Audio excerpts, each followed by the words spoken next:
안녕하세요. 새해 들어 두 번째 법회입니다.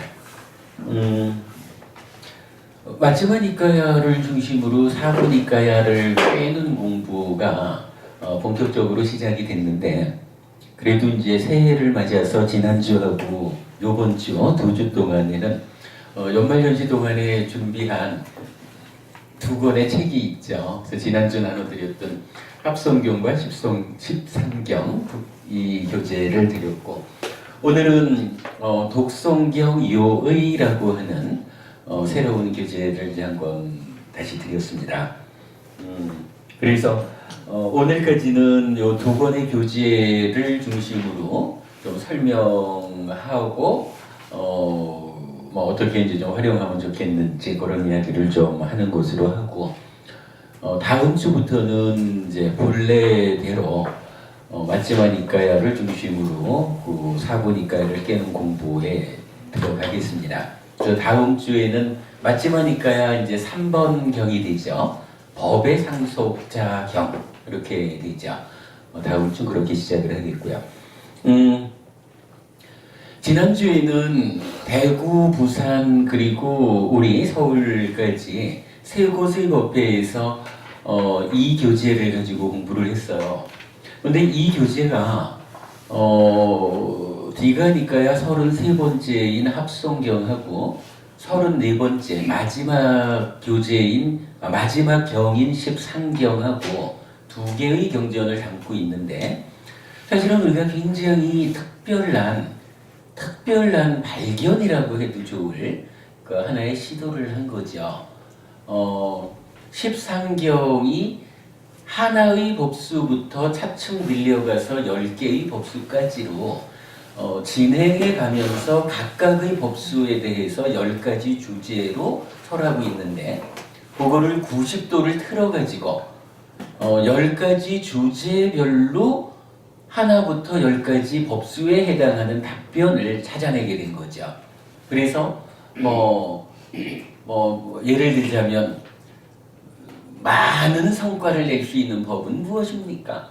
라는 질문을 누가 했다라고 할 때, 그것은 한 가지로 말하면 불방이라는 거고요. 이렇게 시작해가지고 10가지로 부처님은 이렇게 가르쳐 주셨습니다. 라고 답할 수 있는 정리가 되어 있죠. 두 번째로는 우리가 닦아야 하는 법은 무엇입니까? 라는 주제가 있을 때 역시 한 가지로는 이러하고 내지 10가지로는 이러합니다. 라고 답변할 수 있게 아주 체계적인 정리가 되어 있다라는 것. 지난주 우리는 철저히 알아야 하는 법이 무엇입니까? 라고 했을 때 첫 번째는 그거였죠. 그 취와 연결되고 번뇌와 연결된 촉. 여기부터 시작해서 10번째로는 이제 안이비설신, 색성향 미촉 여기까지를 이제 갔었는데, 이렇게 불교 공부를 총괄 정리할 수 있는 10가지의 주제를 놓고 그 주제에 대해서 어떠한 답변을 경전은 주고 있느냐 하는 것이 이 십상경을 종으로 편집했을 때 나타났다라고 하는 점을 우리가 본 거는 아주 불교 공부를 하는 데 있어서 정말 획기적인 하나의 발견이다라고 해도 좋을 만큼 중요한 발견이었던 것 같아요. 우리가 계속 하는 공부가 있기 때문에 중간에 이 공부를 오래 끼울 수는 없어서 지난주 한 주 공부로 넘어가지만, 저는 사실 욕심이 좀 생겼어요. 언제든 좀 기회가 생기면 십상경 특강 이런 식으로 해서 어차피 주제가 10가지인데 우리가 지난주 3군데 법회를 통해가지고 3가지밖에 못 봤거든요. 요 10가지 주제에 대해서 전체적으로 한번 알아보는 법회를 해야겠다라고 생각을 하고 있어요. 언제든 좀 기회가 되면 십상경 특강이라는 법회를 해서 10가지 주제에 대한 경전의 확실한 답변을 공부하는 기회를 가져보려고 합니다. 자, 거기에 이어서 오늘은 독송집 요의라고 하는 교재를 만들어 봤어요. 요 이제 표지에 보면 이런 말이 쓰여 있습니다. 가장 오래된 그러나 전혀 새로운 이랬거든요. 아무래도 니카야라고 하는 사부 니카야라고 하는 이 경전들은 부처님 돌아가시고 나서 최초로 결집된 경전이니까 불교 경전 중에 가장 오래된 경전이다라고 하는 거야. 당연한 이야기겠죠. 그런데 이게 오래되었기 때문에 아주 구태의연한 어떤 가르침이냐 하면 그렇지 않다는 거예요. 지금 우리들의 삶에 있어서 삶의 문제에 가장 확실한 답을 주는 지금 우리에게 필요한 가장 현실적인 최신의 가르침이 있다면 무엇입니까? 라고 찾아 나설 때 결국은 우리가 다시 가장 오래된 이 가르침이야말로 부처님에 의해서 우리 삶의 문제에 대한 가장 현실적인 답을 주는 최신의 가르침. 그렇게 이제 우리가 이해할 수밖에 없다. 그래서 가장 오래되었지만 전혀 새로운 가르침이다. 이렇게 이제 그 표지를 적어봤고요. 이 독성집 요의의 그 편집 의도를 대구하고 부산에서 법회를 해보니까 그 부분만 하는데 1시간씩이 걸려가지고 이 반복하기가 좀 그럴 것 같아요. 여러분들 나중에 저기 대구 법회, 부산 법회 쪽 동영상을 한번 좀 참고하시면은 이 교재가 어떠한 의미를 가지고 편집되어 있는지 하는 거 좀 참고하실 수 있을 것 같고요. 오늘은 그냥 바로 저기 서문부터 좀 읽어가면서 차례에서 간략히 경전의 내용을 소개하고 필요한 이야기를 좀 직접 알아보는 순서로 바로 들어가도록 그렇게 하겠습니다. 자, 2페이지 서문부터 한번 읽어보겠습니다.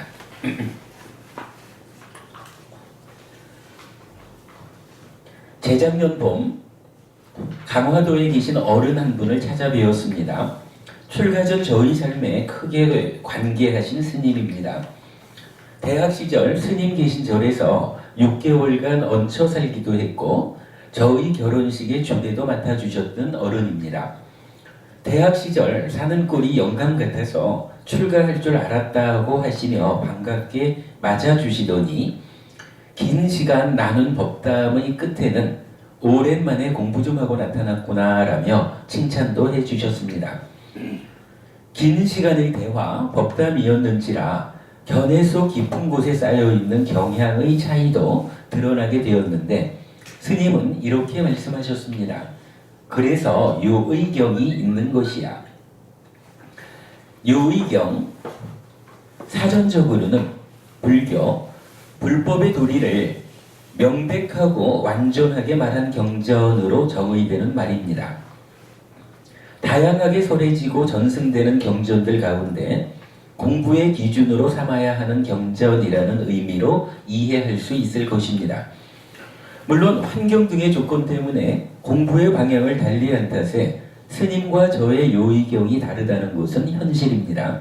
그러나 그 때문에 스님은 그래서 요의경이 있는 것이야 라는 말씀으로 제 공부의 부족을 지적하셨고 저는 저대로 요의경의 가르침에 충실해야 하는 제자로서의 자세를 강조하게 되는 것이라고 할 것입니다. 여기서 이제 요의경 이야기, 왜 이런 요의경이라는 말이 나타나게 되었는가 하는 이야기도 사실은 좀 의미를 가지고 설명했는데 여러분만 뒤에 그 동영상 좀 참고하시는 것으로 하고 넘어갈게요. 한편 삶은 마음이 몸과 더불어 세상을 만나는 이야기입니다. 이 이야기를 잘 풀어내면 행복할 것이고 잘못 풀어내면 괴로울 것입니다. 그런데 최근의 현상을 보면 과학 또는 서양 철학 등 학문들의 성취가 매우 높다는 것을 알 수 있습니다. 삶, 또는 마음에 대해 심도 있고 설득력 있게 설명하는 것입니다. 삶의 문제의 해석에 있어 웬만해선 불교적 견해로서 반박하기 어려운 불교와는 다른 견해를 제시하고 있는 것입니다. 애구 경쟁자의 실력이 감당하기 어려울 만큼 향상되었다면 더 늦기 전에 우리도 비장의 무기를 꺼내야 합니다. 비장의 무기를 꺼내고 나를 벼루어 최선의 대응을 해야 합니다. 안 그러면 불교 무용론이 나타날지도 모를 일이기 때문입니다. 그렇다면 불교가 가진 비장의 무기는 무엇입니까? 부처님입니다. 부처님 가르침의 진정입니다. 부처님께서 살아계신 동안 직접 설하신 가르침을 가르침 그대로 바르게 해석하여 불교 공부에 바른 이정을 세울 때 그것이 어떤 것이든 부처님과 다른 삶의 해석의 오류를 지적하고 불교로서 대안을 삼을 수 있게 될 것입니다.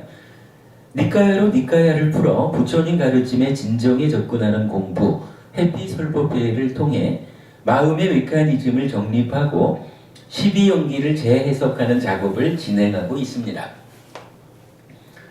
근본경전 니까야를 꿰뚫는 하나의 정신인 삶의 현실에 대한 통찰 위에서 이루어지는 공부입니다. 이 작업을 위한 유의경을 독송 교재로 삼아야 하는 필요성을 보았습니다. 공부의 중심에 이 유의경을 분명히 세워야 한다는 판단에 의해서입니다. 근본경전 니까야를 공부하는 분이라면 누구나 아시는 바대로 초전법륜경, 무화상응경, 불타오름경의 세 가지 경전입니다. 그런데 이 경전들은 부처님이 의도하고 정의해 주신 그대로 이해해야 바른 이해입니다. 부처님은 몇 개의 분석경, 위반가 숫다들을 통해 경전의 이해에 필요한 정의를 제공해 줍니다. 즉, 나는 이 경의 이 용어를 이런 의미로 사용하였다라는 정의입니다. 이 정의에 의해서 이 경전들을 이해하면 부처님께서 의도하신 그대로를 이해하는 것이고, 다른 정의에 의해서 이 경전들을 이해하면 의도하신 것과 다르게 이해하는 것입니다. 부처님께서 알려주신 삶의 현실의 통찰의 어긋남입니다. 이 책의 가장 큰 특징은 근본경전 니까야에 나타나는 분석경, 위반가 숫다들을 모아 세 가지 요의경과 더불어 독송교재로 편집한 것입니다. 요의경과 분석경들을 깊이 공부할 때 비로소 니까야로 니까야를 풀어 부처님 가르침의 진정에 접근하는 공부를 실천하는 것이라 하겠습니다. 또한 신행의 토대와 계속해서 생각해야 하는 6가지 그리고 많이 독송하는 경전과 개송을 포함하여 삶을 향상으로 이끄는 신행에 도움될 수 있게 하였고, 같은 맥락에서 필수품을 갖춘 삼매의 들기와 테라와다 법회 의식도 포함하였습니다. 기본적으로 빨리 원정과 발음 그리고 우리말 번역을 함께 싣고자 하였으나 아직 제 공부가 부족해 일부는 우리말 번역으로만 소개하기도 하였습니다. 다음번에는 좀 더 잘 정리된 교재로 발전시키도록 하겠습니다. 그래도 참 다행입니다. 일전에 어떤 학술 연찬회를 다녀와서 적은 후기의 일부를 소개하는 것으로 이 책의 편집 의도를 마무리하겠습니다. 자아의식이 사라지지 않을 때 5가지 감각 기능이 생겨나고 거기에 만호와 담마와 무명의 요소, 욕탐, 찬다라가가 있다는 관찰경의 말씀으로부터 비연이 자의를 통해 왜곡되게 생겨난 시기, 촉에 의한 수를 병든상, 즉 번뇌와 함께 분별해 아는 내면의 이야기, 그 결과로 암 더하기 탐진치가 생겨나서 괴로움을 만드는 이러한 내면의 이야기를 분명하게 설명해내지 못한다면 불교가 다른 학문, 철학들에 비해 경쟁력을 잃을 수도 있겠다는 생각 가운데 우리 법회에서 니까야 공부를 통해 마음의 메커니즘을 설명해내고 12연기를 재해석하게 된 것이 참으로 다행이라는 생각이 든 것입니다. 다른 학문의 발전에 경쟁력을 가지고 대응하기 위해서는 부처님 가르침의 진정이 필요하다는 것을 다시 한번 실감할 수 있었습니다. 2014년 1월 6일 했거든요. 뭐 전체적으로는 하여간 뭐그 동영상을 좀 보아주시기를 바라고, 여기에서 제가 좀 조심스러운 이야기지만 어쩌면 불교 무용론이 나올 수도 있다 라는 표현을 했어요. 어떤 의미냐면, 우리가 이제 일전에 한번 공부한 거지만 왜 불교인가? 왜 근본 가르침인가? 라는 이야기를 할 때 이런 이야기를 했었죠. 전체적으로 보면 종교가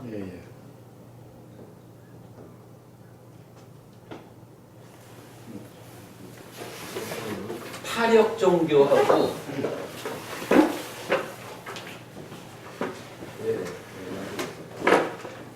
자력 종교로 보통 구분을 하지요.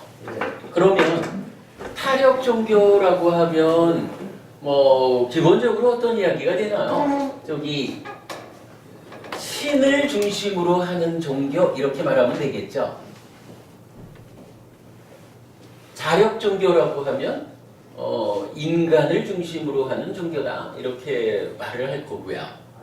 신을 중심으로 한다라는 이야기는 뭐냐 하면, 우리가 살아가면서 어떠한 삶의 과정에서 생겨나는 문제들, 괴로움이 생겨나면 이 괴로움을 어떤 방법으로 해결할 것입니까? 라고 할 때 신을 중심에 두고 신의 권능에 의지해서, 즉 신께서 신이 가지고 있는 그 권능, 특별한 능력을 활용해서 저희 괴로움을 해결해 주십시오. 이렇게 기도하는 것으로 종교의 그 본질을 잡는 그런 종교를 우리가 타력 종교 이렇게 말할 거예요. 그런가 하면 인간 중심의 종교라고 말하면 이제 우리가 자주 말하는 거지만 자주 법주,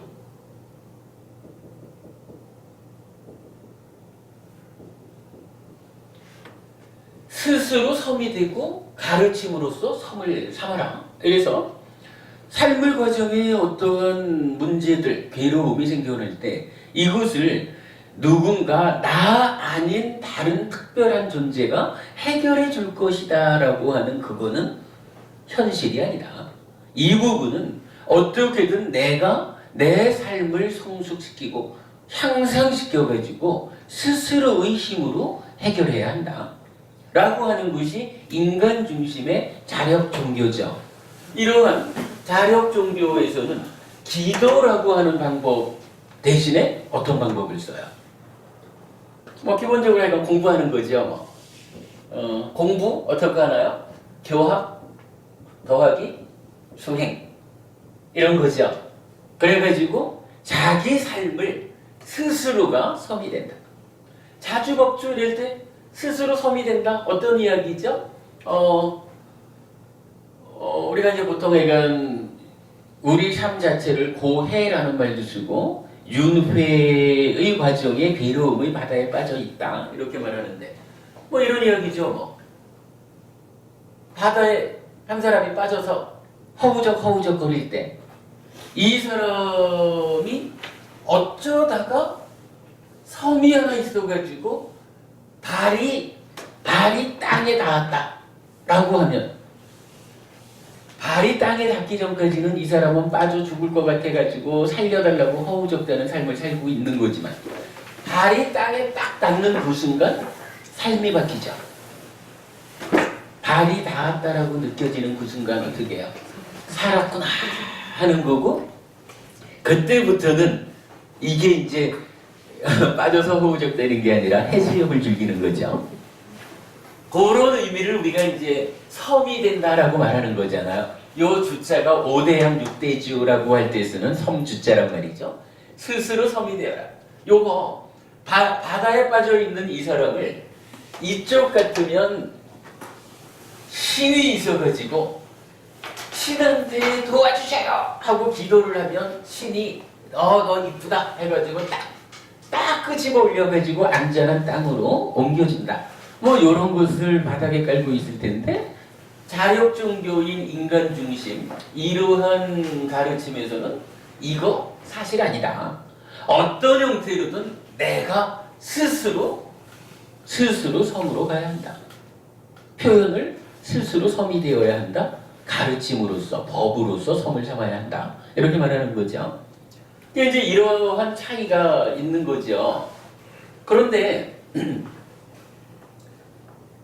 분명히 이제 이러한 타력 종교도 뭐 우리가 뭐 이름 들지 않아도 다 알죠. 어떠한 종교들이 타력 종교인지. 그 가운데 불교는 뭐라 그래요? 김법은님, 우리 보통 불교가 자력입니까 타력입니까? 그러면 불교는 자력 종교다라고 말하죠. 불교는 자력 종교다라고 말을 하거든요. 그런데 이게 이제 가끔씩 보면요, 개종하시는 분들이 있어요. 개종이란 불교 신자가 다른 종교의 신자로 옮겨가는 것도 개종이고, 다른 종교의 신자가 불교 신자로 옮겨오는 것도 개종이거든요. 뭐 아무래도 우리가 만나는 개종하신 분이면 다른 종교를 믿다가 불교로 개종한 분들 여기도 있죠. 그렇게 되겠죠. 근데 이분들하고 말씀을 나누다 보면 가끔 이런 이야기를 듣는 거예요. 내가 다른 종교를 믿다가 불교 신자가 될 때는 다른 종교에서는 내 문제를 오직 신에게 기도해서 신의 힘으로, 신의 뜻에 의해서 내 삶의 문제가 풀어진다라고 하는, 내 삶의 주도권을 내가 갖지 않고 신이 갖는다 라고 하는 그 부분을 내가 받아들이지 못하고 있다가 어쩌다가 불교 신자를 만나보니까 불교는 자력종교예요 라고 말해주길래 스스로 삶의 주인공이 되기 위해서 불교 신자로 전향을 했다. 이건 타당한 이야기죠. 그런데 그 얘기가 다시 어떻게 이어지냐 하면, 그런데 자력 종교라고 해가지고 불교 신자로 개종을 했는데 막상 불교 신자가 되어가지고 절에를 다녀보면 이게 좀 애매함이 있어요. 겉으로는 분명히 자력 종교라고 해가지고 불교 신자가 됐는데 절에 다녀보면 스스로 어떠한 방법을 찾아가지고 스스로 해결하라라는 말보다는 이쪽에서 말하는 어떠한 신과 이름은 다르지만 인간 아닌 특별한 권능을 가진 존재들을 역시 제시하면서 그에게 기도해라. 그에게 기도해서 그의 가피력을, 위실력을 받아가지고 삶의 문제를 해결해라. 이렇게 불교 신자로서의 삶도 그렇게 안내가 되더라는 거죠. 그러니까 불교가 자력 종교다라고 말을 하지만 사실은 우리 주변에 있는 불교가 겉으로 자력 종교라고 말하는 것과 다르게 속으로는 사실은 타력 종교화 되어 있더라. 요거 좀 말이 조심스럽지만 표리부동하다라고 말하는 거예요. 겉과 속이 다른 거. 그러면 현재 한국 불교가 자력 종교를 표방하면서 내면적으로는 타력 종교화 되어 있다면 이제 만약에 뭐 어떠한 경우에 따지고 들어가다 보면 이렇게 따져질 수 있지 않을까요? 예를 들어서 기독교 신자가 있다. 기독교 신자하고 불교 신자하고 만나가지고 신을 중심에 둔 신의 권능에 의한 기도의 효과, 어느 기도가 더 영험이 크겠느냐 이렇게 따지고 들다 보면 물론 각각 믿음에 따라 다르겠지만 그래도 이게 객관적으로 보면 아예 꺼내놓고 기도로서 신의 권능에 의해서 해결하자 하나님께서 태어나자 아예 꺼내놓고 기도하는 종교하고, 겉으로는 자력 종교인데 속으로는 기도하는 종교하고 해서 기도의 효율성이 불교가 더 강하다라고 말하기에 좀 어려울 수 있죠. 그렇다면 만약에 둘 중에 어느 하나가 있어야 된다라고 하면 불교가 있어야 될 이유가 있나요? 기도라는 측면에서 기독교가 있으면 되는 거지.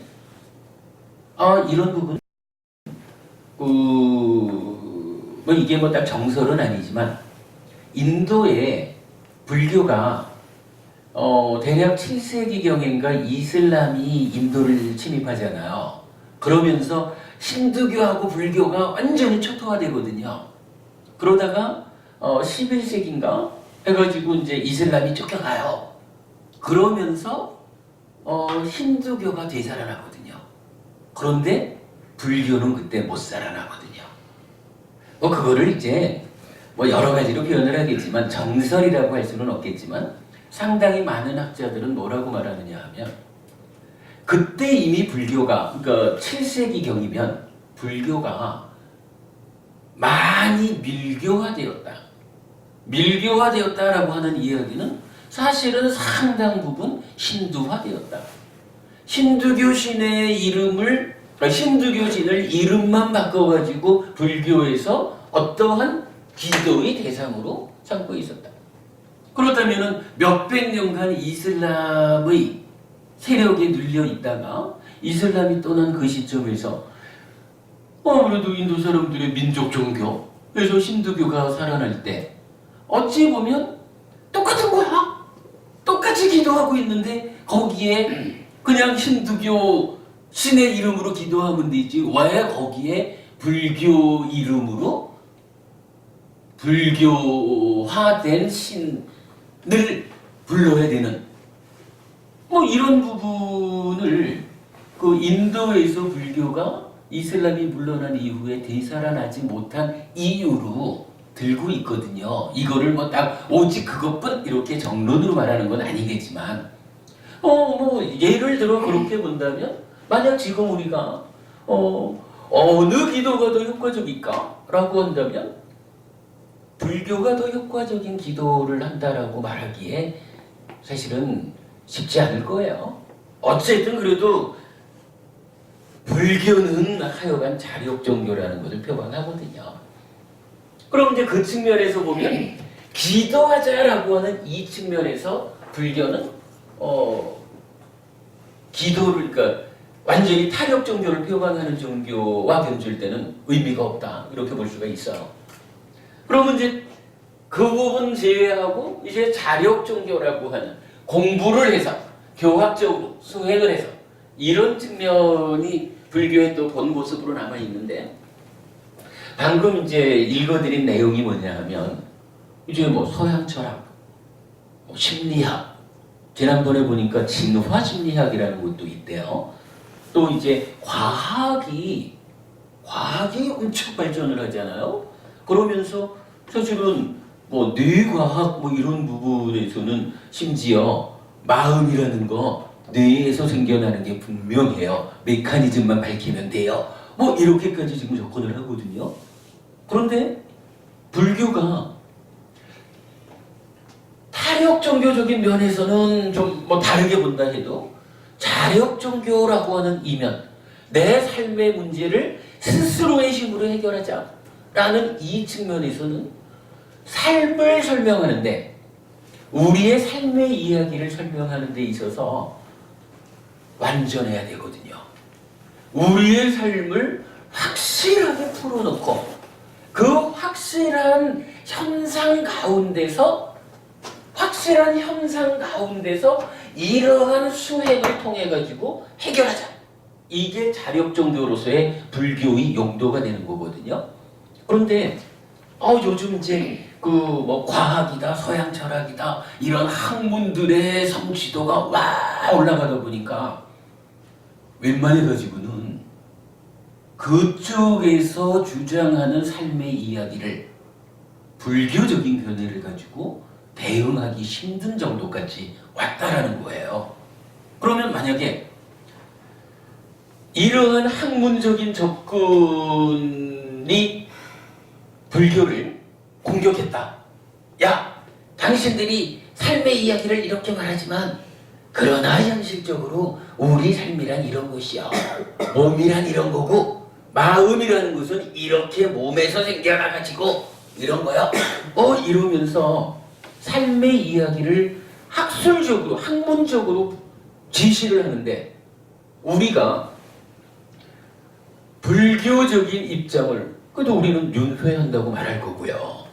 윤회에서 벗어나기 위해서 불교 공부를 한다 이렇게 말을 해야 될 건데 우리가 그러한 학문적인 접근에 대해 가지고 부처님은 우리 삶을 이렇게 설명하고 있습니다 라고 명확하게 지시하고 이러한 삶이기 때문에 이러한 방법 즉 수행을 통해 가지고 해결할 수 있습니다.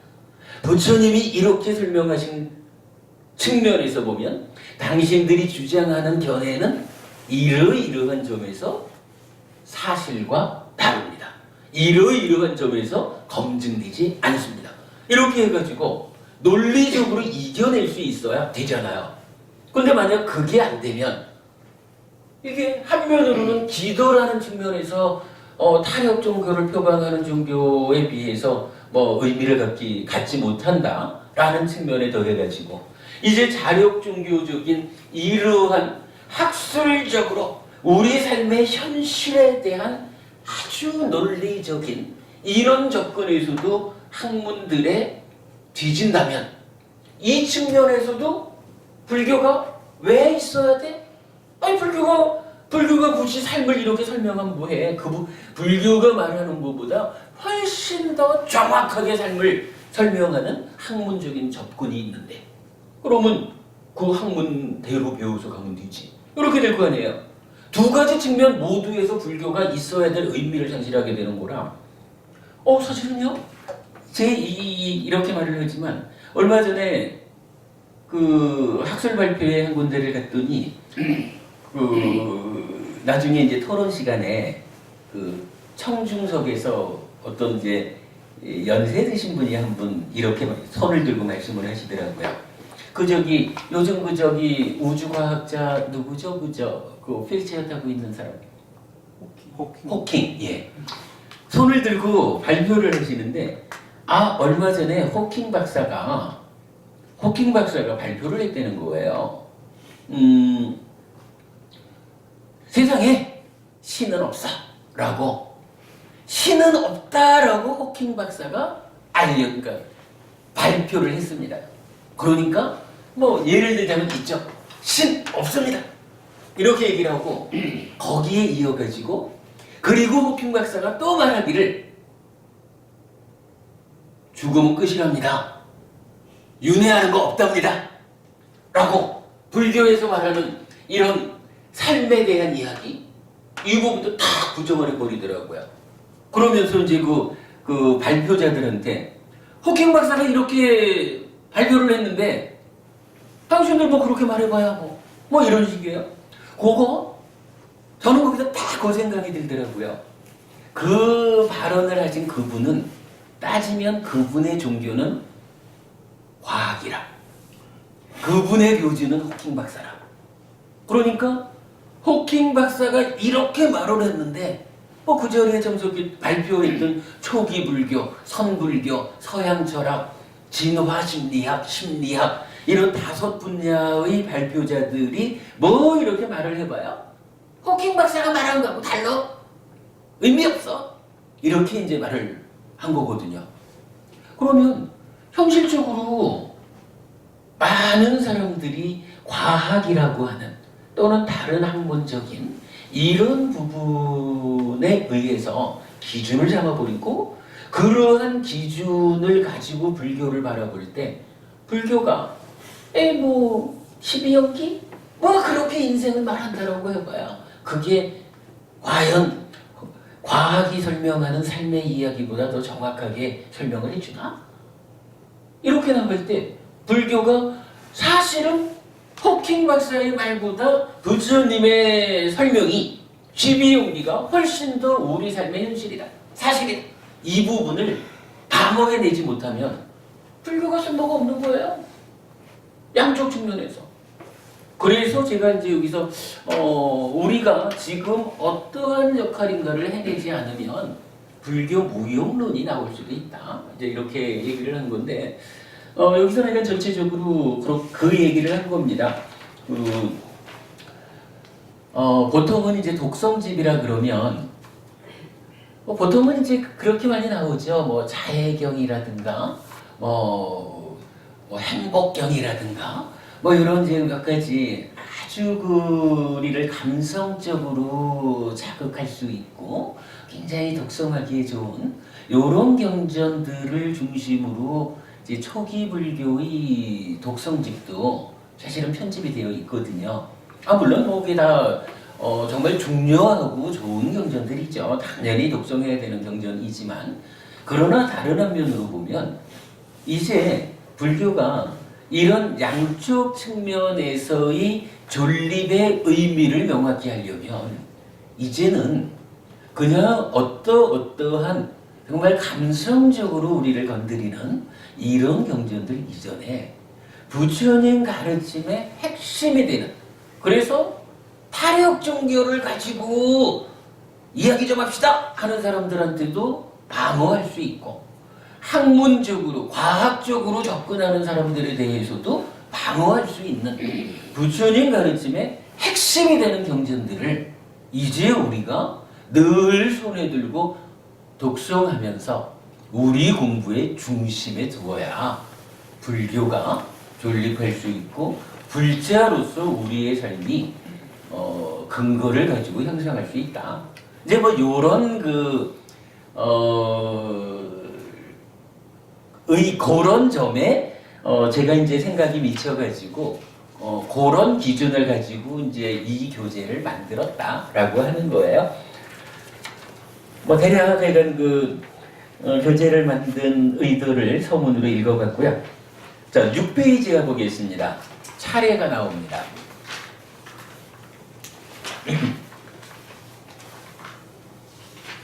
독성집이니까 아무래도 자주 일자라고 하는 측면에서는 불자로서의 신행의 토대가 되는 내용이 우선 있어야겠다라고 싶어서 첫 번째 신행의 토대로 했습니다.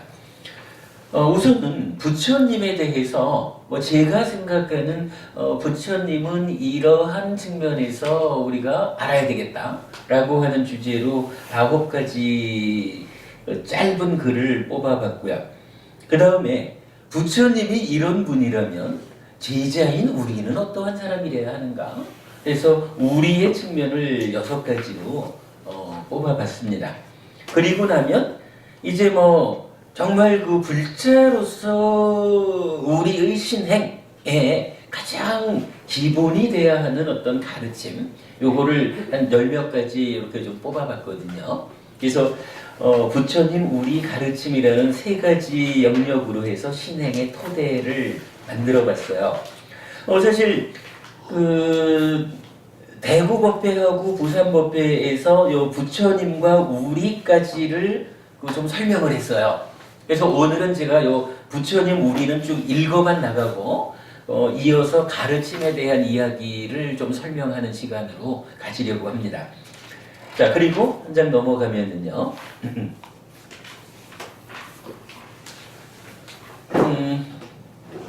신흥에서는 또 뭐니 해도 우리가 계속해서 생각해야 하는 6가지, 즉 불법승 삼보하고 계를 지키고 보시하고 하늘에 태어남이라는 요 차제설법을 구성하는 3가지.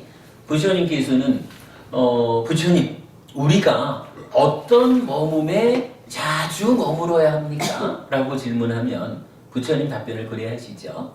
계속해서 생각해야 하는 6가지가 있다 라고 해서 우리가 바로 요거 불법승, 계, 보시, 생천 요 6가지를 계속해서 생각하는 곳에 내 마음을 머물게 해야 한다. 요것이 수행이고 요것이 행복으로 가는 길이다 라고 경전에서는 아주 강조하고 있어요. 그래서 요 부분 제일 앞쪽에 일단 실었고요. 그 다음에 이제 3번째는 차제설법입니다. 요거 요의 경전으로 넘어가는 길목이죠. 이건 뭐 간략하게 그냥 한 페이지 실어놨고요. 그 다음에 이제 앞에서 말씀드렸던 이제 핵심되는 경전, 요의경에 속하는 것으로 초전법륜경, 무화상응경, 불타오른경 세 가지 경전을 실어놨습니다. 그리고 나면 이제 다섯 번째로 사실은 이 교재가 가지고 있는 가장 큰 특성이라고 해야 할 텐데 사부니까야에서 분석경, 위반가숫다라고는 이름으로 나타나는 경전들이 같은 이름으로 다른 내용을 설하는 경전들이 몇 개가 있어요. 그래서 그 경전들을 일단 모아가지고 뭐 가르침의 기준, 하여간 아까도 읽어드렸지만 부처님께서 나는 이러한 가르침을 설했는데 이 가르침 중에 이러한 용어는 요런 의미로 쓴 거야 라고. 그래서 우리가 이제 마음의 메커니즘 풀을 때도 그 분석경에서 명색을 이렇게 정의하고 이런 얘기를 자주 하잖아요. 근데 그런 게 따지면 그런 거라. 12연기를 부처님이 설하실 때 나는 12연기에 나오는 무명이라는 것은 요런 의미로 썼고 행이라는 것은 요런 의미로 썼고 식은, 명색은 이렇게 12가지 전체를 요런 의미로 썼다라고 부처님이 정의해주고 있는 거거든요. 그거를 정의하는 그대로를 가지고 12연기를 풀어내면 부처님이 의도한 그대로 12연기를 풀어내는 걸 거고 그거를 분석경에서 정의하는 것과 다른 의미를 가지고 풀어내면 부처님 생각과는 다르게 12연기를 해석하는 게 되겠죠. 그런 의미를 담고 있는 게 이제 분석경이에요. 그래서 이제 그 분석경에 보면은 12연기에 대한 분석경도 있고 8정도에 대한 분석경도 있고 5근 해가지고 우리가 수행을 말하는 게 믿음, 정진, 사티, 사마지, 빠냐 5가지 기능이 있죠. 그 5가지 기능 수행을 정의해 주는 것도 분석경이 같은 이름으로 있고 염초 수행이라고 해서 이제 그 사티의 확립이라는 것과 사티의 확립을 수행하는 거라고 구분해서 알려주는 경전도 있어요. 그것도 이름이 분석경이라. 그만큼 부처님이 이건 내가 확실하게 정의해 줄게 라고 정의해 줘야 되는 만큼 중요한 의미를 담고 있다는 의미예요. 그런가 하면 이제 그 느낌에서도 5가지 기능으로 설해지는 분석경도 있고 그 다음에 이제 성취수단에 대한 분석경도 있고 그래요. 그러면 이제 넘어가 보면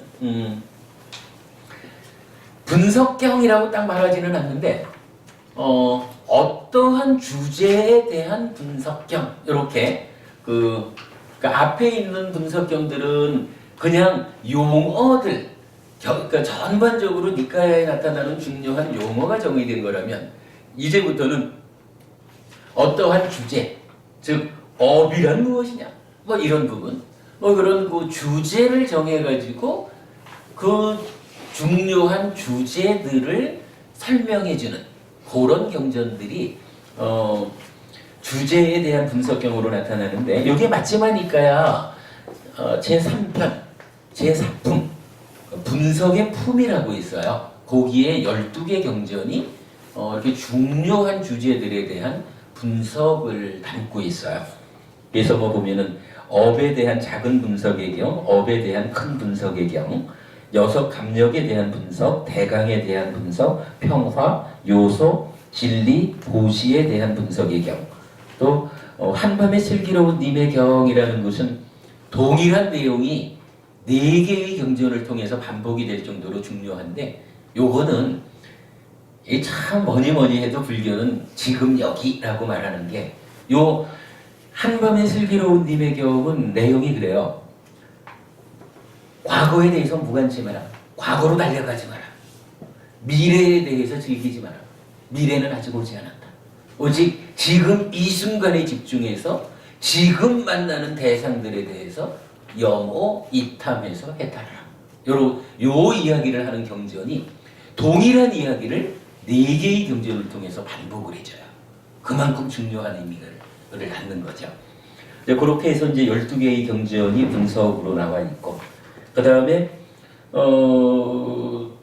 분석경이라는 말로는 안 나와 있는데 그 같은 의미로 이렇게 그 용어를 정의하는 경전이 간략하게 설해진 경, 상세하게 설해진 경, 요렇게 나타나는 게 또 니카야 중에 있어요. 이제 그 경전들 또 모아놨어요. 이제 그렇게 해가지고 분석에 대한 이야기를 모아놨는데, 요거 그 요의경 세 가지하고 다양한 분석경들을 하나로 모아가지고 독성집으로 편집한 것이 이 교재의 가장 큰 특징이고, 사실은 현재 한국 불교에서 정말로 필요로 하는 교재다, 이렇게 말해도 좋을 것 같아요. 가까이 두시고 자주 읽어보는 교재가 되면 도움이 될 겁니다.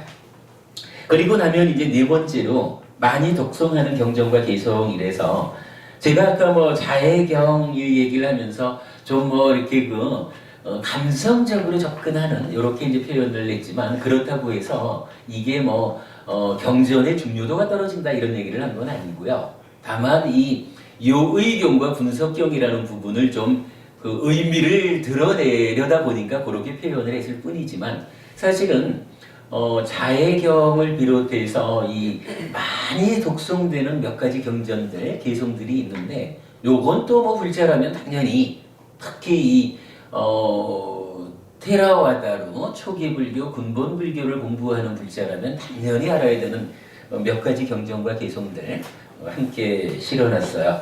그래서 자해경, 길산경, 보배경, 그리고 몇 가지 이제 개성들, 그리고 법회 의식을 부록으로 올려놨어요. 보통 우리가 이제 법회를 하자 그러면 삼기의 참불과 반야심경 이렇게 이제 법회를 하죠. 근데 테라와다에서는 법회의 의식이 좀 달라요. 그래서 우리 공부를 하는 분이 기본적으로 테라와다의 법회 의식은 알아야 되겠다라고 해서 부록으로 올려놨습니다.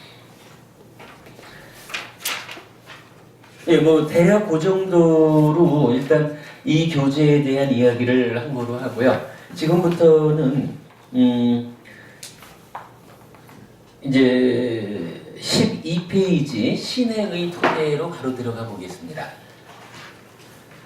아까 말씀드렸지만은 요 부처님에 대한 이야기하고 우리에 대한 이야기를 대구법회, 부산법회를 통해서 좀 설명을 했습니다. 그러니까 뒤에 우리가 동영상 좀 참고하시는 거로 하고, 오늘은 그냥 쭉 읽어만 나가고 그 뒤에 이어지는 부분을 잠깐 쉬었다가 그 가르침에 대한 이야기에 대해서 제 생각을 좀 구체적으로 설명하는 그런 수업을 하도록 하겠습니다.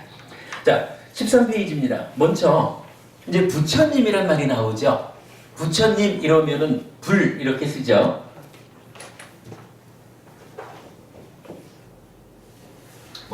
불교가 그러니까 이 불자죠. 불이 원어로 붓다란 말이죠. 붓다, 불. 도대체 누구를 부처라고 하는가? 경에서는 아주 간결하게 정의해주는 설명이 나타나요. 자, 보겠습니다. 나는 곧바로 알아야 할 것을 곧바로 알았고, 닦아야 할 것을 이미 닦았으며, 버려야 할 것을 이미 버렸습니다. 그러므로 말하면요, 나는 깨달은 자, 붓다, 불입니다. 요 표현이 브라흐마유의 경, 마치마니까야 91번 경을 비롯해서 몇 개 경전에서 나타나고 있는데, 고진멸도 사성제식으로 해석할 수 있는 내용이죠. 부처님은 결국 누구냐 하면 나의 현실이 괴롭다라고 하는 것. 이 괴롭다라고 하는 것이 어떻게 생겨난 괴로움입니까? 보통은 생로병사 사고라고도 말하고, 거기에 원증해고 애별이고 부부듣고 오치온고, 이래서 팔고라고도 말하는데, 사실은 이 전체를 한마디로 말하면 오치온고라고 하는 거죠. 즉 내가 색수상행식 오온에 집착해서 오치온이라는 자기 존재, 즉 집착을 통해서 내가 되어가지고 내가 살아가면서 내가 괴로워하는 요 오치온이라는 자기 존재가 형성되었다라고 하는 그 자체가 모든 괴로움의 토대죠. 모든 괴로움이 결국은 오치온이라는 내 존재로서 괴로운 거죠. 이 오치온이 겪어야 하는 괴로움을 구분해 보면 생로병사라고도 말하고 원증회고라고도 말하고 애별이고라고도 말하고 구부득고라고도 말하고 수비고우뇌라고도 말하고 이렇게 다양하게 그 괴로움의 양태를 말해주는 거죠. 기본적으로는 오치온이라고 하는 나의 존재로서의 형성됨, 요것이 괴로움이다 라는 요것을 곧바로 알았다라는 거죠. 그래가지고 닦아야 할 것, 꼭 할 정도로 또는 사념처 사마타 위파사나라고 하는 이러한 수행을 통해 가지고 그 괴로움이 일어나는 원인, 가래를 버려냈다. 그랬더니 괴로움이 소멸된 열반을 실현했다. 이렇게 고진멸도 사성제로 대비할 수 있는 표현이죠. 그래서 부처님이 누구냐? 누가 붓다냐? 라고 할 때 가장 확실하게 알려주는 아주 간략한 표현이죠. 그래서 신행의 토대에서 첫 번째로 부처님은 이런 분이다 라는 말씀으로 첫 번째로 올려놨습니다. 자, 그 다음에 넘어가겠습니다. 그 다음에는 이제 부처님에 대한 이야기를 이렇게 해요. 이게 이제 어느 지역에 부처님이 오시면 그 지역 사람들이 부처님이란 분이 옵니다. 우리가 부처님을 만나러 갈까요? 말까요? 그러니까 어른이 온다는데 우리가 뵈러 갈까요? 말까요? 이제 이런 이야기를 하는 장면인데 이렇게 나타나죠. 그분 곧다마 존자께는 이러한 명성이 따릅니다. 이런 이유로 그분 세존께서는 모든 번뇌 떠나신 분, 스스로 완전한 깨달음을 이루신 분, 지혜 덕행 두루 함께 갖추신 분, 진리의 길 보이신 분, 세상 일을 모두 훤히 아시는 분, 어리석은 이도 잘 이끄시는 위없는 분, 모든 천상과 인간의 스승, 깨달으신 분, 존귀하신 분이시다 라고. 그러니까 요 부분은 뭐 우리가 늘 하는 거지만 열의 시포라고도 말하고 그 중에 이제 무상사와 조어장부를 구분하지 않고 무상조어장부, 즉 어리석은 이도 잘 이끄시는 위없는 분, 이렇게 합해서 말하면 10가지가 아니라 9가지가 되는 거죠. 그래서 부처님의 9가지 덕성 이래서 붓다 구덕 이렇게 말하는 거죠. 요게 부처님의 명성이에요. 부처님한테는 이렇게 훌륭한 명성이 있습니다. 이렇게 말하는 거죠. 자, 이어서 그분은 신을 포함하고 마라를 포함하고 범천을 포함한 이 세상을 스스로 최상의 지혜로 알고 실현하여 드러냅니다. 라고 해서 부처님은 이러한 깨달음을 성취한 분입니다. 라고 말하고 있고요. 이어서 그분은 법을 설합니다. 그분은 시작도 훌륭하고 중간도 훌륭하고 끝도 훌륭하게 의미와 표현을 부족하여 법을 설하여 더할 나위 없이 완벽하고 지극히 청정한 법행을 드러냅니다. 해요. 이 얘기는 뭐냐 하면 부처님께서 아무리 이 세상을 스스로 최상의 지혜로 알고 실현했다, 깨달았다 이렇게 말해도 이 부처님이 그 깨달은 바를 우리를 위해서 법을 설한다, 설해주지 않았다, 그 법대로의 삶을 즉 청정보명을 드러내 보여주지 않았다 이러면 사실은 우리하고는 아무 상관이 없는 이야기죠. 누가 저쪽에서 깨달았다라고 해도. 그러니까 부처님이려면 이러한 2가지 역할을 해야 된다는 거예요. 법을 설하는 한 가지 역할, 그 법대로 살아서 청정보명을 드러내는 이러한 역할, 2가지 역할을 해야 비로소 부처님이다. 부처님에게는 이런 2가지 역할이 있다라고 하는 것을 요 문장에서 우리가 이제 찾아내는 거죠. 그래서 사람들이 그러는 거예요. 와, 우리 동네에 부처님이 오신답니다. 그 부처님을 만나러 갈까요? 말까요? 이렇게 의논할 때 부처님은 이러한 명성을 가진 분인데 이렇게 깨달은 분이고 이러한 역할을 실행하는 분입니다. 라고 부처님을 설명하고 그러니 그런 아라한을 뵙는 것은 참으로 좋은 일입니다. 이래가지고 부처님한테 인사를 하러 가는 거예요. 이게 이제 경전 여러 곳에서 나타나는 표현이죠. 부처님에 대한 이야기를 우리가 꼭 알아야 되는 이야기겠죠. 그리고 나면 이제 부처님 이야기를 하자면 또 빼놓을 수 없는 것이 현정 부부님 우리가 사부니까야 경전을 가르침의 공부의 기준으로 삼잖아요. 이 사부니까야에는 몇 명의 부처님이 나타나죠? 7. 또 있잖아. 이렇게 되죠. 우리 이제 석가모니 부처님이 계시잖아요. 석가모니 부처님 앞에 윗바시 부처님부터 97전 이렇게 나타나죠. 해서 6명의 부처님이 더 계시죠. 그래서 석가모니 부처님도 우리로 보면 과거니까 과거 7불 이렇게 말하죠. 7분의 부처님이 계신데 그래서 니카야에는 한 분이 더 나타나잖아. 부부님 좋아하시는 니카야에는 사실은 미륵 부처님이 나타나잖아요. 그러니까 이제 아직까지 존재한 분은 아니지만 그러나 경전에는 메떼야라고 해가지고 미륵 부처님이 니카야에 그 이름이 나타난다고요.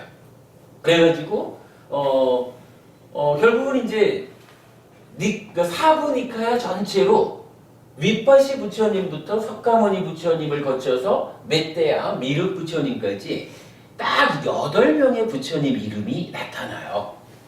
그리고 우리가 이제 참 비중을 갖고 하는 말이지만 이렇게 8명의 부처님을 왜 이 8명의 부처님을 하나로 묶어가지고 우리가 얘기를 하느냐라고 하면 이렇게 말하는 거죠.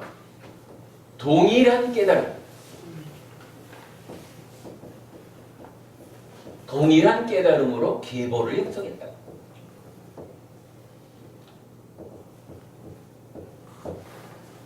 그러니까 우리 부처님이 딱 깨닫고 나서 보니까 그 지혜의 눈으로 과거를 보니까 내가 깨달은 이 진리를 12연기고 8정도고 사성제고 이런 부처님 이 깨달음에 의해서 이제 지혜가 완성됐잖아요. 이 완성된 지혜로서 되돌아보니까 나의 이 깨달음 이전에 내 앞에 6명의 동일한 깨달음을 성취한 부처님들이 계셨구나. 이걸 보았다는 거죠. 그래서 과거 7불이라는 말이 생겨나죠. 그리고는 어차피 이 각각 6분 각각이 가르침이 없어진 상태에서 새로운 깨달음이 성취된 거잖아요. 가르침을 배워가지고 깨닫는 게 아니라 마찬가지 이제 시간이 흐르다 보면 우리 석가모니 부처님의 가르침도 글쎄 그냥 쉽게 표현해서 지구 이렇게 본다면 지구가 마그마가 팽창해가지고 깨져버린다거나 이래서 모든 생명이 다 전멸해버리면 가르침도 전승되지 않을 거 아니에요. 그러다가 또 오랜 세월이 지나가지고 또다시 글쎄 징화론적이라고 해야 될지 또 그 삼천대천 세계의 다른 생명들이 또 태어나고 이러다 보면 그 중에 또 누군가가 괴로움에서 벗어나기를 희망하는 사람들이 있을 거고 그 가운데 누군가는 또 부처님처럼 동일한 깨달음의 과정을 성취하는 분이 있겠죠. 그분이 메떼야 부처님이다. 이렇게 이제 설명하는 거거든요. 이 경전에서는 그래서 동일한 깨달음으로 계보를 형성하는 8명의 부처님 이름이 나타나는 거예요. 너무 많은 부처님을 우리가 알아야 될 이유가 없어요. 사부니카야에는 딱 8분만 나타나요. 그런데 아까 전 정보부님 말씀하시듯이 메테오 부처님은 아직 안 오셨거든요. 그러니까 이제 요 과거에 계셨던 7 부처님이 공통적으로 설하는 계율이 있어요. 그래서 이제 그 계율을 칠불통계 이렇게 말하죠. 요거 제가 이제 그 법구경 개성 184번, 183번 이렇게 적었는데 사실은 요게 디가니까야 대전기경이라는 경전이 있거든요. 그 대전기경에 원형적으로 칠불통계가 나타나요. 그리고 대전기경에서의 나타난 용도는 부처님들이 제자들을 포교하라고 쭉 내보냈다가 얼마 만에 한 번씩은 돌아와서 계율을 받아갖고 가라 라고 한 번씩 불러 모아서 계율을 알려주는데 그 비구들의 제자들에게 알려주는 계율이 뭐냐 하면 바로 요 칠불통계예요. 그래서 요거는 그냥 단순히 개성 노래가 아니라 계율로 이해를 해야 돼요. 자, 그러니까 부처님에 대한 기본적인 이해를 하자라고 하면 이 칠불통계를 빼놓을 수가 없겠죠. 그래서 이제 요 세 번째로 칠불통계를 올렸어요. 읽어보겠습니다. 참고 견디는 데는 인욕이 으뜸이며 모든 부처님의 말씀에서 닛바나가 으뜸이다. 실로 출가자는 남을 해치지 말아야 하며 남을 괴롭히는 자는 수행자가 될 수 없다. 두 번째는 모든 악한 일을 짓지 않고 모든 선한 일들 구족하며 스스로 마음을 청정히 하는 것, 이것이 모든 부처님의 가르침이다. 요 얘기는 뭐 우리 많이 하는 이야기죠. 밑에 한문 적어놨지만 제약막작 중선봉행 자정기의 시제불교에서 아주 유명한 말씀인데 보통은 이제 자정기의라고 번역하고 있지만 거기에 사실 의가 되면 안 돼요. 원어에서는 그 세 번째 줄에 나와 있지만 사찌따 빠리오다 빠낭 해가지고 그 만어를 쓰지 않고 찌따를 써요.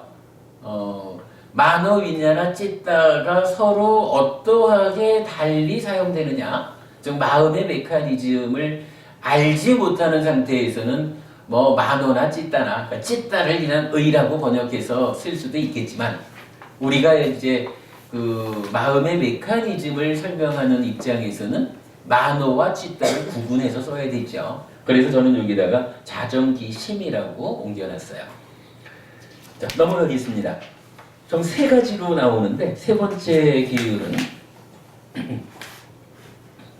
비난하지 않고 해치지 않으며 계율을 수지하고 감각기관을 지키며 식사의 적당량을 알아서 조용한 곳에 거주하며 더 높은 마음을 향해 불굴의 노력을 하는 것, 이것이 모든 부처님의 가르침이다 라고 해서 세 가지 개성으로 계율이 설해졌다.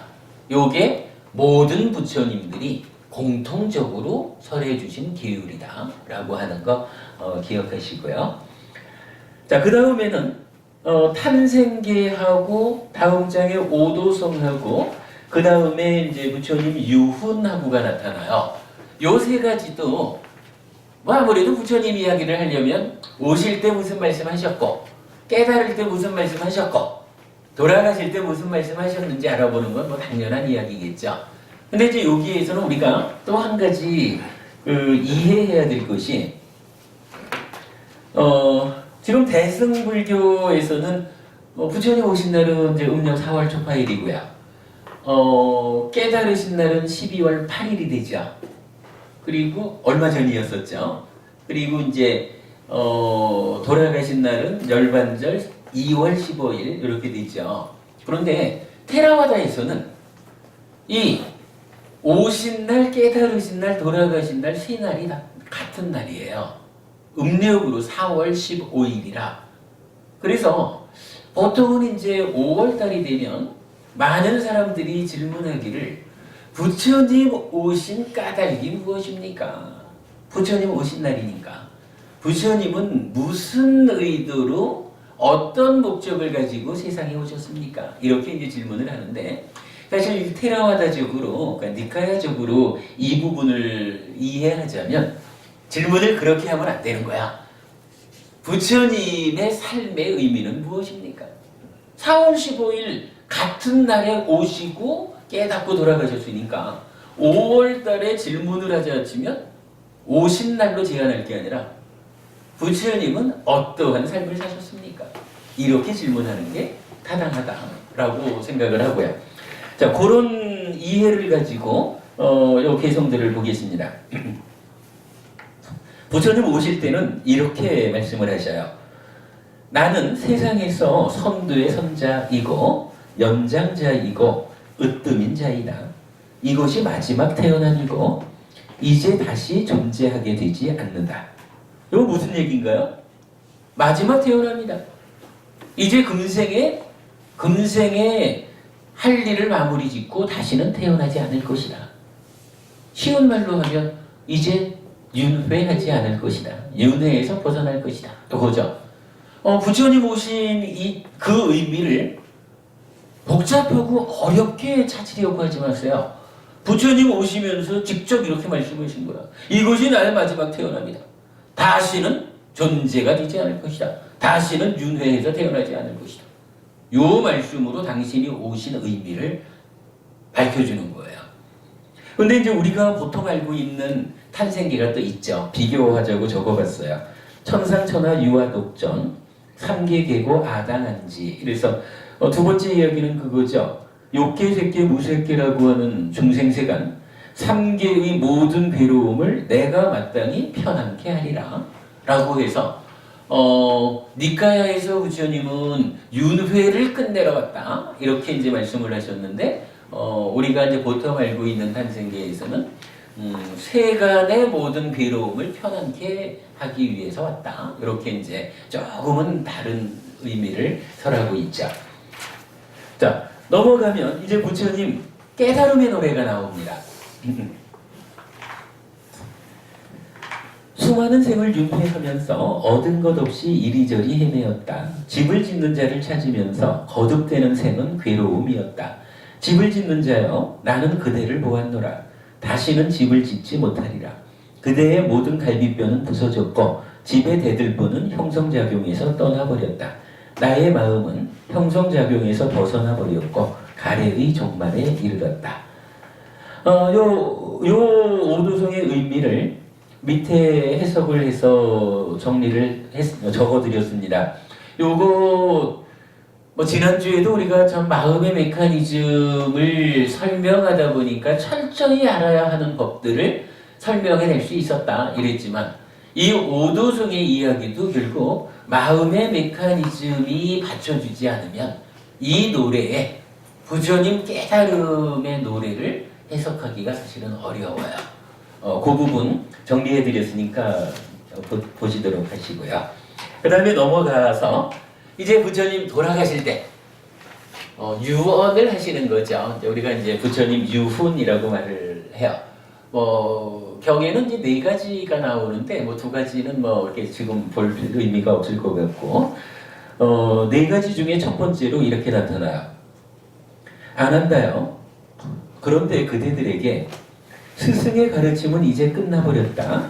이제 스승은 계시지 않는다라는 이런 생각이 들지도 모른다. 아난다요. 그러나 그렇게 봐서는 안 된다. 아난다요. 내가 가고 난 후에는 내가 그대들에게 가르치고 천명한 법과 율이 그대들의 스승이 될 것이다. 이래요. 그러니까 부처님 돌아가시고 나면 이제 스승이 없어졌구나. 야, 스승이 없으니 이제 가르침은 끝장났다. 이렇게 보지 말라는 거예요. 부처로서 살았던 45년 동안 부처님께서 설하신 법과 율이, 즉 경과 계율이 부처님이 되어서 스승으로의 역할을 할 것이다. 그래서 지난번에 한번 제가 그런 이야기를 했었죠. 수행을 하는데도요. 수행을 우리가 여러 수행처에서 각각의 스승들로부터 수행을 배워가지고 사념처 수행, 위파사나 수행 이렇게 하는데 사실은 우리가 경전을 정확하게 해석해낼 수만 있다면 어느 스승에게 수행을 지도받는 것보다도 경전대로 수행을 해내면 이것은 경전이 무엇냐 하면 경전이 바로 부처님인 거예요. 경전을 정확하게 해석해가지고 그대로 수행할 수만 있다면 이것은 부처님한테 직접 수행을 지도받는 것이다. 이런 이야기를 얼마 전에 제가 한번 했죠. 바로 이런 이야기예요. 부처님께서 돌아가시면서 내가 이제 물질로 된 이 몸을 내려놓는다고 해서 스승이 없어지는 것이 아니라 내가 경과 율로서 그대들 곁에 있다. 이렇게 알려주시는 게 부처님의 유언인 거예요. 자, 그러면 이제 부처님 유언 한 가지가 더 있어요. 비구들이여, 참으로 이제 그대들에게 당부하노니 형성된 것들은 소멸하기 마련인 법이다. 방일하지 말고 성취하라. 재행무상이다 이러면서 방일하지 말고 성취하라. 불방일하라 이거죠. 그리고 성취하라 그랬어요. 그러니까 무언가를 성취하기 위해서 게으르지 마라. 이게 그야말로 마지막 남긴 한마디시거든요. 그러면 이제 우리가 알아봐야 되는 것은 무엇을 성취하라고 게으르지 말라 하셨을까? 그죠? 성취해야 되는 게 무엇일까? 요거 봐야 되는 거죠. 자, 밑에 박스 쳤습니다. 무엇을 성취해야 하는 것일까? 목적한 바, 목적점을 성취해야 하는 것인데 오실 때, 즉 탄생계와 깨달으셨을 때 오도송에서 밝히신 바의 목적점, 즉 윤회에서 벗어나자, 존재를 소멸하고 해탈하자, 열반을 실현하자, 모든 괴로움을 소멸하자 이거죠. 바로 그거 윤회에서의 벗어남의 성취를 당부하셨다라고 이해해야 하는 것이 적절하겠다. 그러면 결국 부처님 나도 윤회에서 벗어나기 위해서 마지막 태어남을 마지막 삶을 이제 태어났다라고 오시면서 탄생계로 알려주셨고 깨달음을 통해서도 이제 비로소 윤회에서 벗어났다라고 그 깨달음의 경지를 오도송에서 설해주고 있고 이제 가시면서도 게으르지 말고 성취하라 라고 하실 때 바로 그러한 윤회에서 벗어남으로써 해탈에서 열반을 실현함으로써 일제의 괴로움에서 벗어나는 그러한 것을 성취해야 한다. 그러기 위해서는 게으르지 않아야 한다. 노력해라. 이게 부처님이 주고 가신 마지막 말씀이라는 거죠. 자, 그 다음 장에 보면 아주 놀랍고 경이로운 법과 가르침의 기적이라는 두 가지가 있는데 사실 이제 부처님에 대한 이야기는 여기까지를 제가 편집을 했는데 요 두 가지는 여러분 나중에 저기 동영상을 좀 참고하시면 좋을 것 같아요. 요거는 한번 읽기만 하려도 좀 말이 많아요. 그러니까 일단 여기까지 하고 좀 쉬었다가 한 10분 쉬었다가 이제 부처님 이야기에 이은 우리들 이야기로 들어가도록 그렇게 하겠습니다. 잠깐 쉬었다 하겠습니다.